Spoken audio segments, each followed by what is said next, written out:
New in the Eureka Classics range is 1975's The Bullet Train.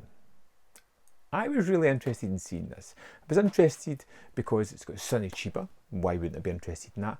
And it seems to have been an inspiration for Speed. The basic plot here is that a group of men have planted bombs on a freight train and the bullet train. They contact the police and the train services to say, look at this freight train, slow it down and a bomb will go off. We have done the same thing to the bullet train. Once it's over 80 kilometres an hour, it is armed. If it falls below 80 kilometres, it will blow up. And the 1,500 passengers on board. And it's such a wonderful premise, and it plays like a mid-70s thriller and a disaster movie mixed together, and I love that element about it. I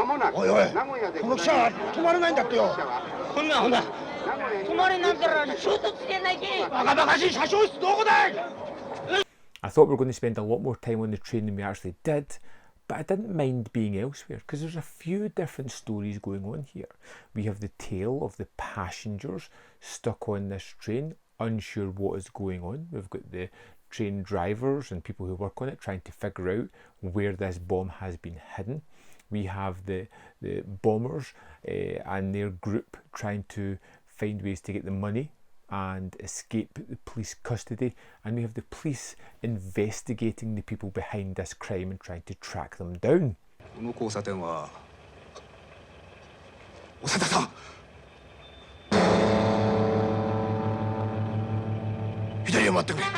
And as the movie goes on, we start to learn more about the bad guys, more about the bombers, the people, and why they're doing what they're doing, their relationships.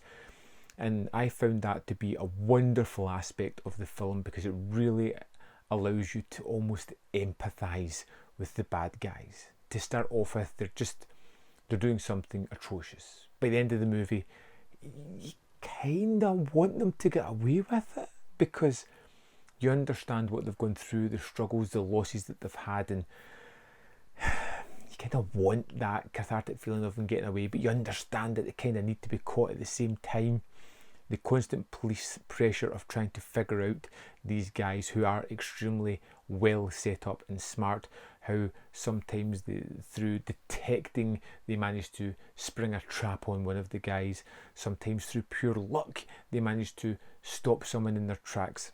Shinkansen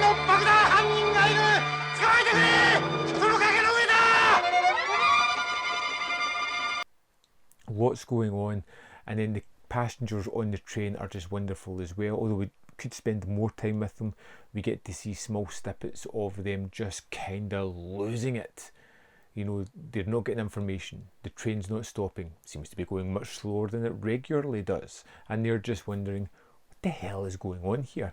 And it's so tense and atmospheric, and for a movie that is 152 minutes long, it never drags, it never feels padded out, it's always propulsive, it's always moving forward and keeping that tension going, whether it be moments of trying to get the train around a bend where it's not supposed to be above 70 kilometres an hour, trying to deal with that situation.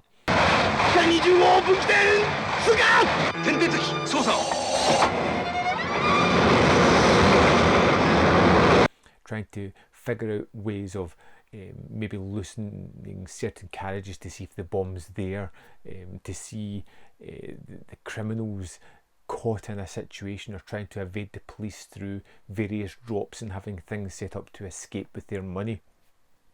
It has constant ups and downs, you know, little wins for people, little failures, things that just go wrong. We see characters within the train station just dealing with this insurmountable pressure. There's a moment at the end that I just absolutely love, and everybody's in a joyful kind of spirit, and one of the guys that's been dealing with this just stands up, looks at his boss, they just look at each other, and then he just walks away. And it just says so much. It's a quiet moment, one of the rare ones in the film, and it's terrific.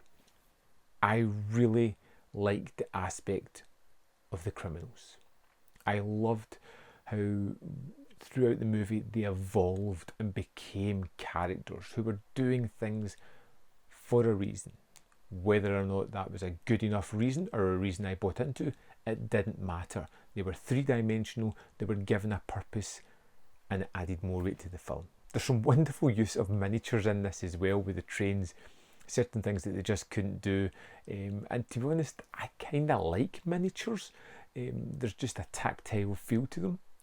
Uncanny valley a little bit, but you know that it's something that's really there and a little bit of craft has gone into them.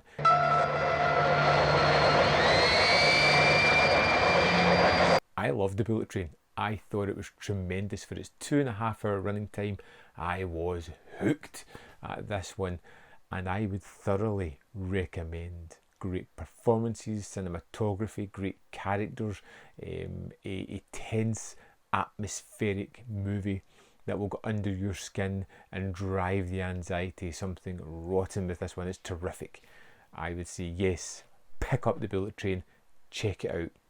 Definite precursor to Speed, but enough changes in that to kind of make this interesting to check in its own right. Let's dive in, have a look at the extras. So here we are in the disc for the Bullet Train. We have the theatrical version here with the original Japanese audio.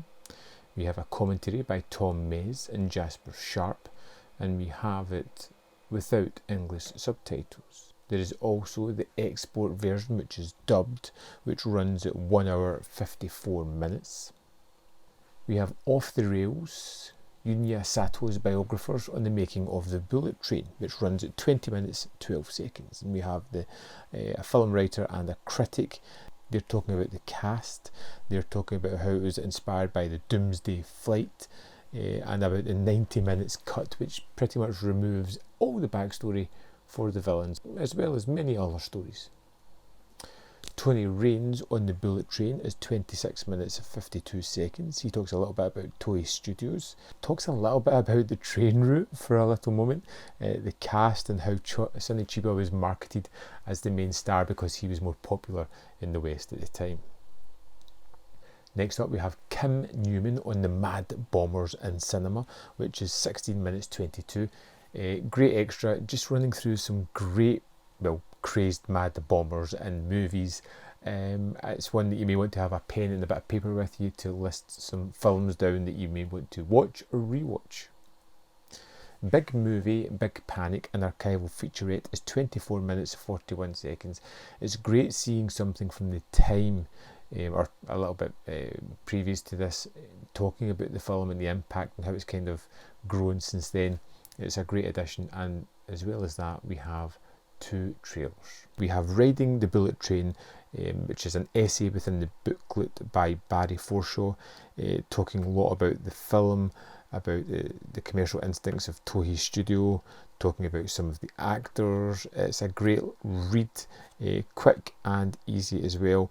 It's a 24-page booklet, great addition. And that's the extras for the Bullet Train. So there we have it, Bullet Train. Yes, I am going to recommend this one. I think you should check it out because I thought it was pretty terrific myself, and I want to share the good movies with you people out there. So if you're interested or if you're going to pick it up, let me know in the comment box below. And if you've seen it, let me know if you've loved it, hated it, fell somewhere in the middle, what you liked about it, what you didn't. I'd be interested to read your thoughts on this one. While you're down there, hit the video with a thumbs up. Really helps these videos. There is more content there where you can see more of my stuff. In the description box below are links to the Patreon, the membership program, manvfilm.com, all ways in which you can support me. Thanks for watching, and I'll see you next time.